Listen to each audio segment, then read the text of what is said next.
So ఈ యొక్క study ప్లాన్లో రిపిటేషన్ ఆర్ ఎల్స్ రివిజన్ ఈ రెండిట్లకి ఉన్న ఇంపార్టెన్స్ ఏంటి సార్? సో రివిజన్ అనేది మోస్ట్లీ ఇంపార్టెంట్.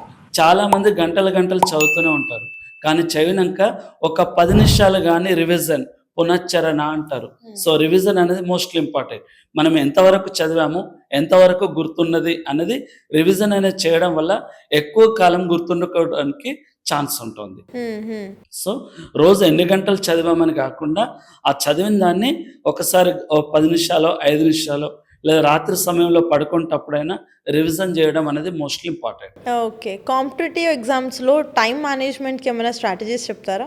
ఎస్, టైం అనేది మోస్ట్లీ ఇంపార్టెంట్. చాలామంది ఏదో ఎద్దు పొలంలో పడి మేసినట్టుగా చదువుతూనే ఉంటారు, ఒక గంటలు సమయం లేదు ఎలాగ. అలా కాకుండా రోజు ఉదయం ఒక 2 గంటలు, ఆ తర్వాత మధ్యాహ్నం సమయంలో 2 గంటల్లో ఆర్థమెటిక్ రీజనింగ్, సాయంత్రం నిద్ర వచ్చేటప్పుడు ఒక డిఫికల్టీ సబ్జెక్టులు, ఇలా ఒక 2 to 2 అవర్స్ టైం మేనేజ్మెంట్ కొని చదవాలి.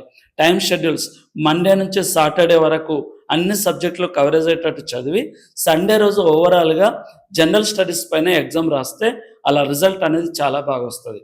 అంటే మండే టు సాటర్డే వరకు అన్ని సబ్జెక్టులు. చాలామంది ఏం చేస్తున్నారు, ఒక సబ్జెక్ట్ ఒక పాలిటీ పట్టేస్తున్నారు, పాలిటీ బుక్ అయిపోయిన తర్వాత మళ్ళీ నెక్స్ట్ జాగ్రఫీ ఇలా చదువుతున్నారు. కానీ ఒక సబ్జెక్ట్ కంప్లీట్ అవ్వడానికి మినిమం ఒక 20 నుంచి 25 డేస్ సమయం అవుతుంది అనుకోండి. ఆ సమయం అయిపోయేసరికి మిగతా సబ్జెక్టులు అనేది బ్యాక్ లాగు. అలా కాకుండా మండే టు సాటర్డే వరకు రోజు 2 గంటలు, రోజు 1 గంట జాగ్రఫీ, రోజు ఒక 1 అవర్ హిస్టరీ, రోజు ఒక 1.5 అవర్ పాలిటీ, ఇలా అన్ని సబ్జెక్టులు కవరేజ్ అయ్యేటట్టు చదివితే అన్ని సబ్జెక్టుల మీద పట్టు వస్తుంది. అలా విధంగా ఆదివారం సండే రోజు జనరల్ స్టడీస్ పైన ఎగ్జామ్ రాస్తే నీకు ఏ విధంగా ఎంతవరకు నువ్వు రీచ్ చేయగలవని నీకు తెలిసిపోతుంది. ఓకే.